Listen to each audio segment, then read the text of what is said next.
Lack of adequate funding remains a major obstacle to the full implementation and effective functionality of the Social Health Authority. Well, data from the Institute of Economic Affairs shows that the Social Health Insurance Fund is facing a deficit of 18.9 billion shillings. The primary healthcare fund is facing a deficit of 48 billion shillings, while the emergency, chronic and critical illness fund has a shortfall of 99.2 billion shillings, so a total of 166.1 billion shillings. These are gaps that continue to strain service delivery in county health facilities. NTV's Helen Aura reports that further challenges persist within the informal sector, which remain the least compliant in contributions to the fund. The Institute of Economic Affairs says that while the transition from the defunct NHIF to the Social Health Authority in 2024 was intended to ease the cost of healthcare for millions of Kenyans, significant challenges continue to undermine the effectiveness of the three newly established funds. The tariffs do not reflect the real cost of service. The tariffs did not cover things like medication and consumables. You know, those attendant things to medical care. But I think the main one that is mentioned is that the tariffs are actually standardized, ignoring variations by facility, by location, patient volume and case. According to the health sector report for 2025-2026 financial year, major funding gaps persist across all three funds. The Social Health Insurance Fund received an approved allocation of 81.8 billion shillings against a required 100.7 billion shillings, leaving a deficit of 18.9 billion shillings.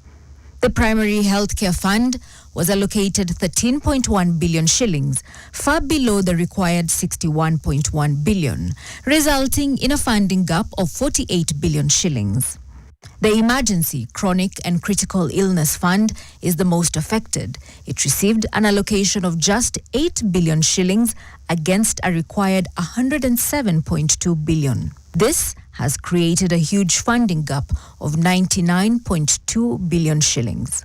Further, the institution says between January and October 2025, the Social Health Insurance Fund recorded an average monthly collection of 6.5 billion shillings, falling short of the required 8.3 billion shillings per month. The promise of the benefits package also seems like a long shot. The weakness in the means testing tool is also a challenge. Out of 23.3 Kenyans who are registered, that is by November, the non-salaried Kenyans or from the informal sector, less than 1 million are actively contributing to SHA.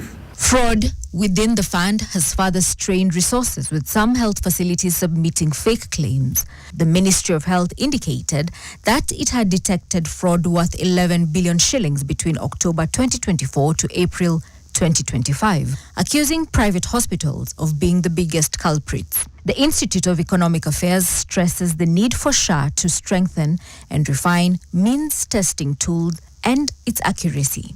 Increase the percentage of contributors in the informal sector. There should be mandatory transition of high contributing groups such as the National Police Service and prison service to inject more cash into SHA. The Institute of Economic Affairs further says the national government is to fast-track the clearance of outstanding NHIF debt to stabilize the system. With billions of shillings in funding gaps, weak compliance in the informal sector and increased fraud cases, experts now warn if urgent reforms are not taken, the dream and promise of affordable and accessible healthcare will remain out of reach to millions of Kenyans.